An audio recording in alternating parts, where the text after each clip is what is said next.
Magandang araw mga kakusina. Ang ating po recipe ngayon ay chicken alaking. Ito po yung breast. Tinanggalan ko na ng skin tsaka dinibone ko. Pinarinate ko sa brine. Tapos meron ako dito ang mixture ng flour, black pepper, cayenne and salt. And then egg.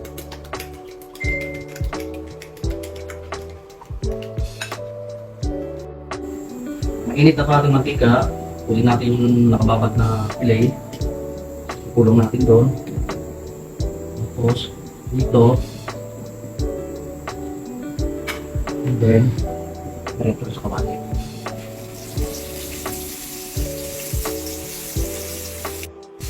Ay, saka pala, tutulungan ako ng anak kong magluto ng white sauce. Kasi baka masulugan ako doon sa bitibikrito. Okay.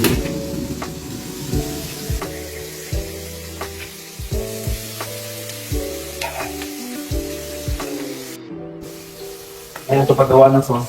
Unahin natin yung tuyuin at ito ang mushroom.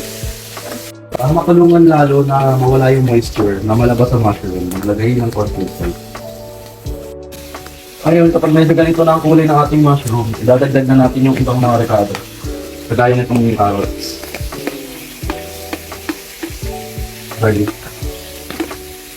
Celery. Mamaya na itong dapat. Ngayon, nagita na natin yung mga gulay. Mushroom, carrot. Ayun, gagawa na tayo ng roux. Yung roux yun yung technique na gagamitin mo yung starch na existing doon sa flour. Kung lalagay ka ng flour. Then kung gusto mo mas pagka yung flavor, kuha ka ng kaunting mantika. Gusto pinagpituhan. Equal parts doon sa flour. Okay. Then, hahalu-haluin mo lang to hanggang maluto yung flour. Kasi, pangit ang katalabasan ng sauce kung may matitikmang ka, mahilaw na flour. Okay, ngayong nakita nyo nang luto yung ating flour, dahan-dahan nyo na ilalagay ito, one at a time, yung chicken stock natin.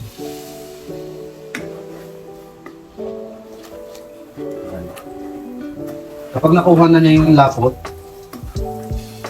magdadagdag lang tayo ulit. Hindi nyo pwedeng ilagay lahat yan agad-agad kasi magkakaroon ng lumps. Ayan, tignan nyo to. Medyo malabnaw yan, pero kasi kapag pinatay natin yung apoy, lalapot pa. Kaya ngayon, lalagay na natin yung mixed vegetables. Kaya di natin ito sinabay kanina kasi kahit pa paano, parang luto na rin naman na to. So, ngayon, medyo lumalapot ulit yung sauce natin. Siya mo na ginamot-mot. Ginamot-mot. Tsaka meron na.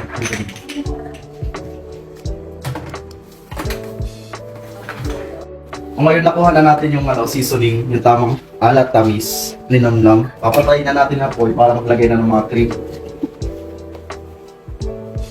Magdala tayo konti nito. Yan.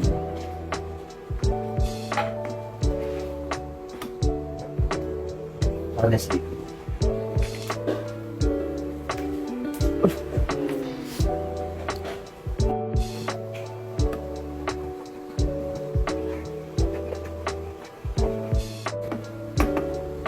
Then, slowly incorporate the butter. Good work, Ross. Good work.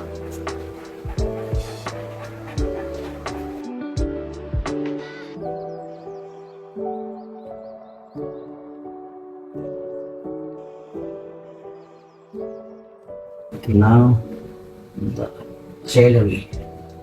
Dun, dun.